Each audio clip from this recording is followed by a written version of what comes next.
کہہ رہے ہیں، جمیعاً سب کہہ رہے ہیں اللہ ہم آج توبہ کرنا چاہتے ہیں۔ اب یہ بھی نوٹ کر لیں کہ توبہ کی قبولیت کی علامات کیا ہیں۔ کیوں؟ اس لیے کہ آپ توبہ کریں گے تو اس کے بعد آپ کو اپنا جائزہ لینا آسان، آپ کو چیک کرنا آسان ہوگا کہ میری توبہ قبول ہوئی کہ نہیں، آپ خود چیک کر سکتے ہیں۔ نمبر 1، اگر توبہ کرنے کے بعد کی زندگی پچھلی زندگی سے بہتر ہونی شروع ہو گئی تو اس کا مطلب یہ ہے کہ توبہ قبول ہو گئی، یعنی آئندہ زندگی گزشتہ زندگی سے بہتر ہو، یہ توبہ کی قبولیت کی پہلی علامت ہے۔ خود جائزہ لیجیے، کسی کو بتانے کی ضرورت نہیں، آپ خود جائیں، آپ خود دیکھیں کہ کیسی زندگی ہے۔ آپ پہلے فجر کی نماز میں نہیں اٹھ پاتے تھے، توبہ کے بعد اٹھنے لگے کہ نہیں؟ آپ جماعت کی نماز نہیں پڑھ پاتے تھے، پڑھنے لگے کہ نہیں؟ آپ نگاہوں پر کنٹرول نہیں کر پاتے تھے، اب کچھ کرنے لگے کہ نہیں؟ کمی ہوئی کہ نہیں؟ میں یہ نہیں کہتا ہوں کہ فوری طور پر ایک دم زندگی 100% بدل جائے، لیکن بہتری شروع تو ہونی چاہیے، بہتری شروع تو ہونی چاہیے، کچھ تو علامتیں ہونی چاہیے۔ نمبر 2، ایک ڈر لگ جائے کہ کہیں دوبارہ میں پچھلی زندگی کی طرف واپس نہ چلا جاؤں۔ یہ ڈر اگر بیٹھ گیا تو سمجھیے کہ توبہ قبول ہوئی، اور اگر بے فکری ہے تو یہ خطرے کی علامت ہے۔ تو خوف بیٹھ جانا دوسری علامت۔ نمبر 3، گناہوں کی رغبت کا دل میں کم ہونا شروع ہو جائے، طمع ہی نکل جائے، رغبت کم ہو جائے۔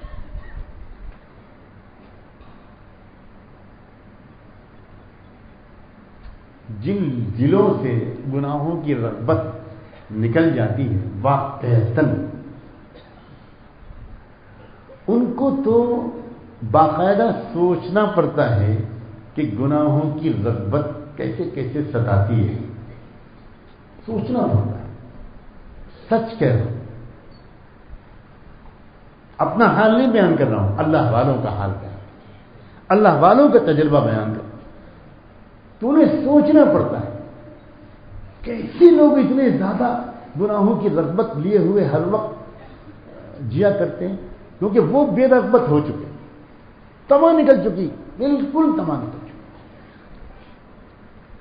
ان کی ہر خواہش کی تسکین 100% حلال طریقے سے سنت کے مطابق ہو جاتی ہے، اور پھر اس کے بعد وہ خواہش بالکل ان کے دل سے کچھ مدت کے لیے ختم نکل جاتی ہے، خیال نہیں آتا۔ یہ بڑی زبردست صفت ہے، یہ مطلوب ہے اسلام کا، یہ شریعت کے مقاصد میں سے ایک مقصد ہے، اور اس مزاج تک پہنچے بغیر تقوی پر استقامت مشکل ہے۔ اس لیے یہ تیسری علامت کا ضرور جائزہ لیں، مانگتے رہیں اللہ تعالیٰ، اللہ یہ علامت بھی مجھے دکھا دیجئے اپنے اندر کہ گناہوں کا خیال، رغبت، طمع ہی دل سے نکل جائے۔ نمبر 4، نیک اعمال کا شوق اور اہتمام بڑھنے لگے۔ شوق اور اہتمام، لفظ 2 بول رہا ہوں، شوق اور اہتمام۔ دیکھیں نماز کا کچھ شوق تھوڑا سا بڑھا کہ نہیں بڑھا، اور اہتمام بڑھا کہ نہیں بڑھا۔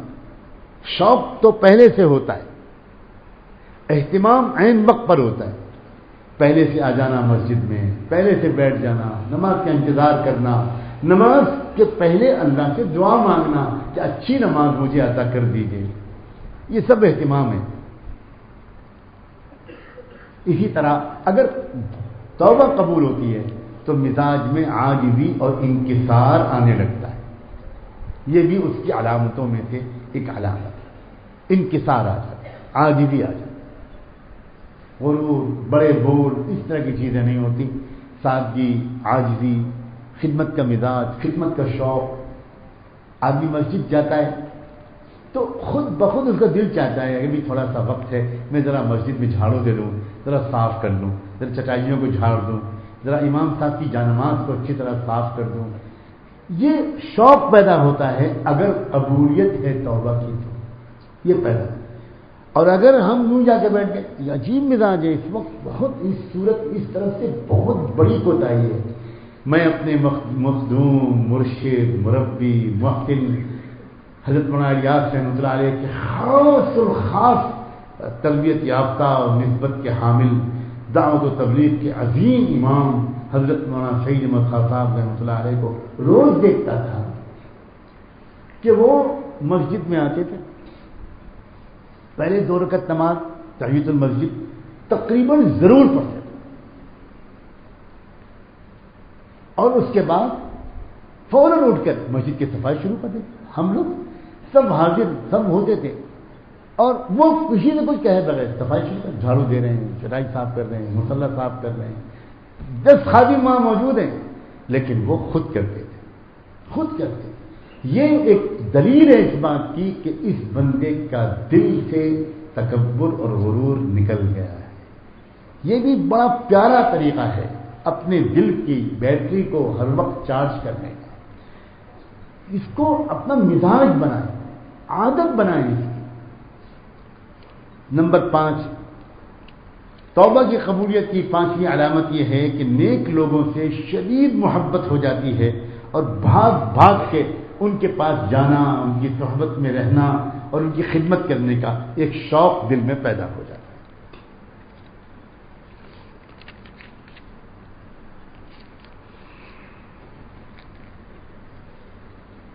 اب 1-2 نمونے، 1-2 مثالیں سچی توبہ کی سن لیجئے تاکہ ہمارے دل کے اندر ایک شوق اور امنگ بڑھ جائے. سچا واقعہ ہے، ایک نوجوان نے 20 سال بڑی نیکی کے گزارے، لیکن اس کے بعد نفس و شیطان کے بہکاوے میں آ کر کسی عورت کے چکر میں وہ پڑ گیا، اور پھر اگلے 20 سال تک گناہ والی زندگی میں لگا رہا.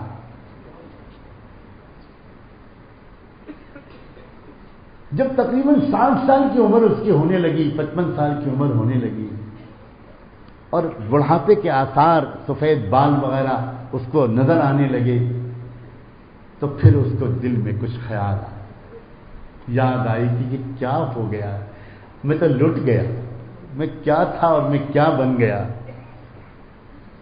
پلٹا اللہ کی طرف، توبہ کے ارادے سے اس نے اپنے اللہ سے کچھ کہا، اور یہ کہا: اللہم انی اطعتک 20 سنة ثم عصیتک 20 سنة فإن رجعت الیک هل تقبلنی. اللہ 20 سال تو میں نے شروع میں اچھے گزارے، پھر اس کے بعد 20 سال تک گناہ کرتا رہا، اب میں اگر واپس پلٹوں آپ کی طرف، آپ مجھے قبول کر لیں گے؟ آپ مجھے قبول کر لیں گے؟ دل دل میں اللہ سے یہ کہیے: اللہ آپ مجھے قبول کر لیں؟ اللہ کیا آپ مجھے قبول کر لیں؟ فسمع قائلا یقول ولا یرى شخصا. ایک آواز اس کو سنائی پڑی، دکھائی کوئی نہیں پڑ رہا تھا کہنے والا، آواز سنائی پڑی، کہنے والا کہہ رہا تھا: احببتنا فاحببناک، احببتنا فاحببناک، ثم ترکتنا فترکناک، ثم ترکتنا فترکناک. تم نے مجھے چاہا، تم نے مجھ سے محبت کی، تو میں نے بھی تم سے پیار کیا، تم سے محبت کی، پھر تم نے ہمیں چھوڑ دیا تو ہم نے بھی تم کو چھوڑ دیا، تم نے ہمیں چھوڑ دیا، ہم نے بھی تمہیں چھوڑ دیا. وعصیتنا فامہلنا. اور پھر تم نے بہت گناہ کیے، بہت گناہ کیے، پھر بھی ہم ڈھیل دیتے رہے، انتظار کرتے رہے، مہلت دیتے رہے، ہم نے تم کو پکڑا نہیں. اب سنو: فَإِن رَجَعْتَ إِلَيْنَا قَبِلْنَاكَ. اگر تم ہماری طرف واپس آ جاؤ گے تو ہم تمہیں قبول کر لیں گے، ہم تمہیں قبول کر لیں گے. فَإِن رَجَعْتَ إِلَيْنَا قَبِلْنَاكَ. ایسا لگتا ہے اللہ کرے آج ہم بھی اپنے اللہ سے یہ کہیں احببتنا احببتنا فاحببنا، ہم بھی اللہ سے کہیں انی اطعتک 20 سنۃ، یہ بھی تو کہنے کا ہمارا منہ نہیں ہے، ہماری زندگی میں تو وہ 20 سال بھی تو نہیں ہیں جو اطاعت کے تھے، ہماری زندگی میں تو وہ 40-50 سال وہ گناہ ہوئی ہی کے گزرے ہیں۔ اللہ عصیناک ثم عصیناک ثم عصیناک ترکناک ثم ترکناک ثم ترکناک، ہم نے چھوڑا پھر چھوڑا پھر چھوڑا، ہم نے پھر گناہ کیے پھر گناہ کیے پھر گناہ کیے، فہل اذا رجعنا الیک تقبلنا یا مولانا، اللہ اب آج اگر ہم آپ کی طرف واپس پلٹیں تو آپ ہمیں قبول کر لیں گے؟ جواب آئے گا انشاءاللہ، جواب آئے گا ان رجعتم الینا قبلناکم، اگر آؤ آج تم واپس آ جاؤ گے ہم تم کو قبول کر لیں گے، ہم تمہیں عار نہیں دلائیں گے، ہم نہیں کہیں گے کہ 70 چوہے کھا کے بلی حج کو چلی، ہمارا یہ ظرف نہیں ہے، ہمارے اخلاق بہت بلند ہیں، ہم تم کو یاد بھی نہیں دلائیں گے کہ تم نے کبھی کوئی گناہ کیا، ہم تو تم سے ایسے پیش آئیں گے تم نے کبھی کوئی گناہ نہیں کیا، بلکہ اگر تم بعد میں بار بار اپنے پچھلے گناہوں کو یاد کرتے رہو گے تو ہمیں تم سے شکایت ہوگی، ایک بار میں نے معاف کر دیا، اب پچھلے گناہوں کو یاد کر کے میری محبت پر شک کیوں کر رہے ہو؟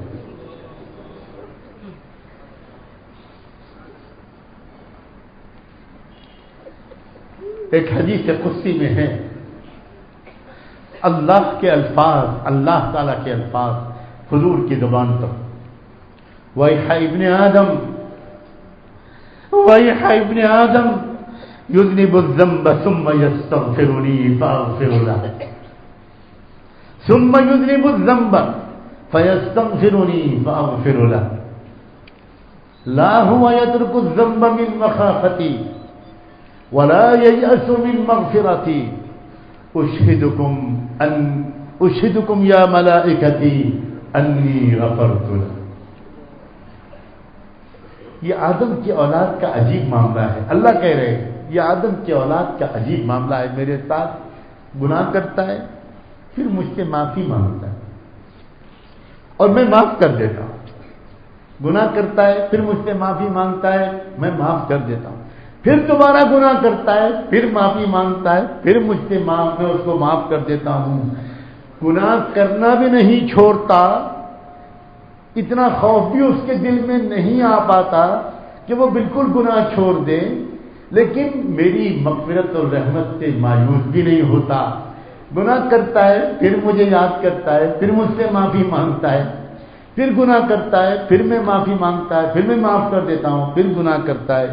اے میرے فرشتوں، میں تمہیں گواہ بنا کے کہتا ہوں میرا بندہ گناہ کرتا رہے گا معافی مانگتا رہے گا، میں اس کو معاف کرتا رہوں گا، میں اس کو معاف کرتا رہوں گا، میں اس کو معاف کرتا رہوں گا، میں کبھی نہیں کہوں گا کہ بس اب نہیں معاف کروں گا، میں یہ کبھی نہیں کہہ سکتا۔ رحمت دو عالم صلی اللہ علیہ وآلہ وسلم کا دربار رحمت لگا ہوا ہے، ایک نوجوان حاضر ہوتا ہے،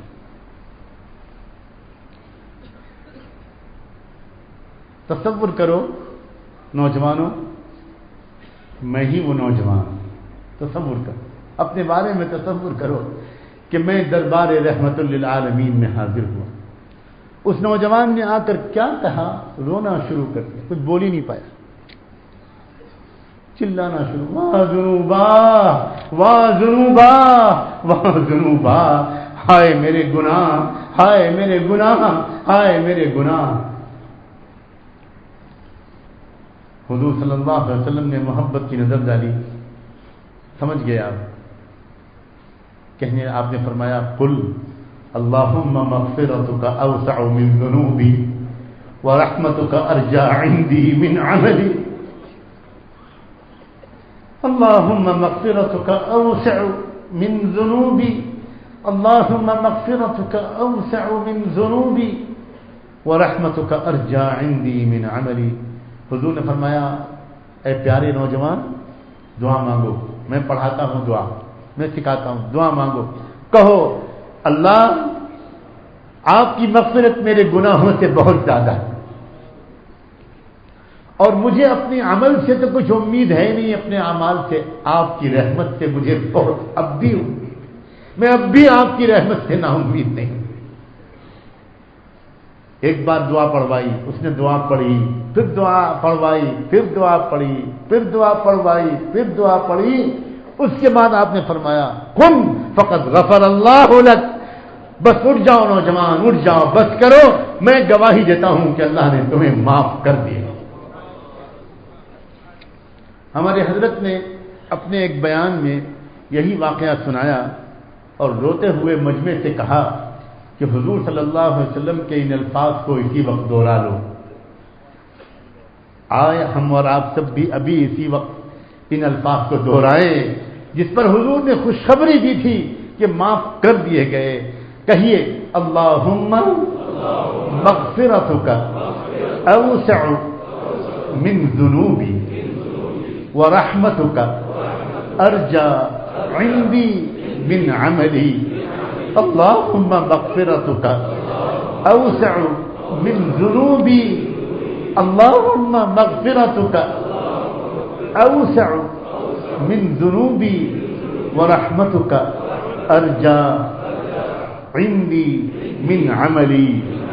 اللہ آپ کے اس نوجوان بندے سے تو آپ کے محبوب نے کہہ دیا تھا قم قد فقد غفر اللہ لک، اللہ آپ بھی کہہ دیجئے قوموا قد غفر اللہ لکم، اٹھ جاؤ اس مجلس سے، اب تم سب کو اللہ نے معاف کر دیا۔ اللہ ہمیں معاف کر دیجئے، اللہ ہمیں معاف کر دیجئے، اللہ ہمیں معاف کر دیجئے، اللہ ہمیں معاف کر دیجئے، اللہ ہمیں معاف کر دیجئے، اللہ ہمیں معاف کر دیجئے۔ اللہ آپ کی مغفرت ہمارے گناہوں سے زیادہ ہے، اور آپ کی رحمت سے اللہ ہم کو اپنے اعمال کی بنسبت زیادہ امید ہے۔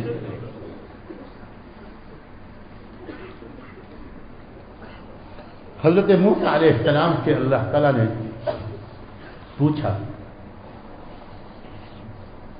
حضرت موسیٰ علیہ السلام نے اللہ تعالیٰ سے پوچھا۔ موسیٰ علیہ السلام اللہ سے باتیں کرتے تھے،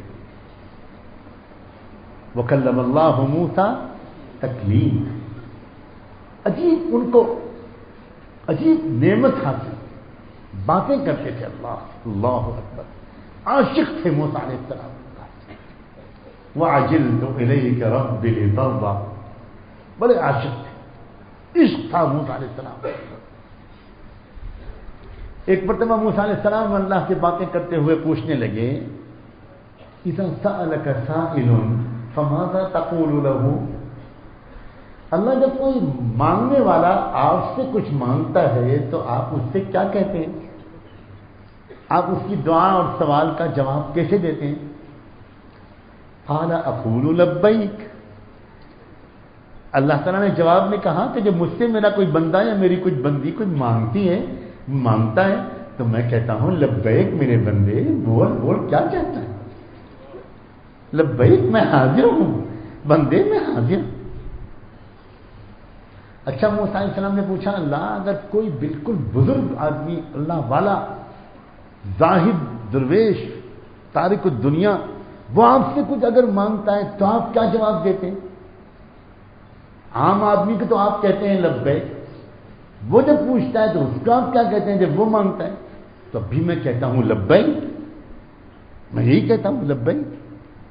اچھا اللہ تعالیٰ جب روزہ دار انسان اپنی روزے کی حالت میں آپ سے کچھ مانگتا ہے تو آپ کیسے جواب دیتے ہیں؟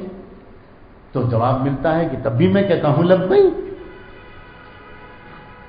اچھا اللہ تعالیٰ یہ بتائیں آپ، کوئی گنہگار بندہ جب آپ کو پکارتا ہے تو آپ کیسے جواب دیتے ہیں؟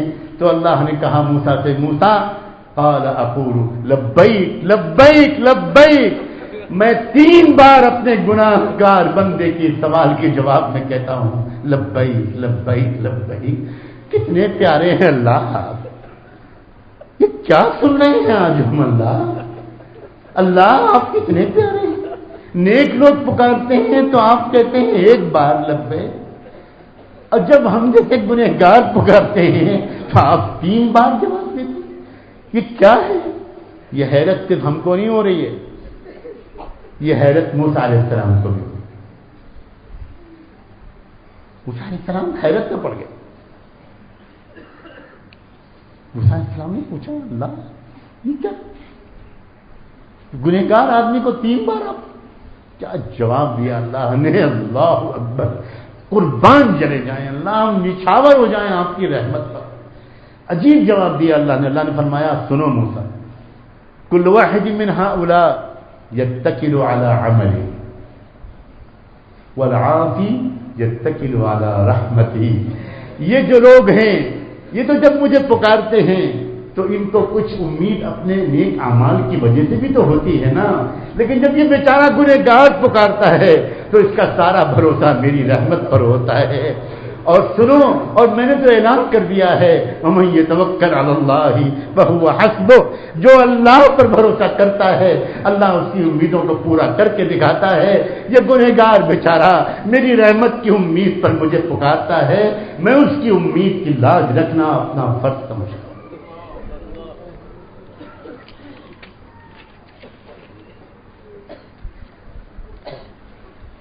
اللہ تعالی ہم سب کو اسی وقت فوراً توبہ کرنے کی توفیق عطا فرمائے۔ آئیے اللہ تعالیٰ کے حضور میں ہم توبہ کے کلمات پڑھ لیں۔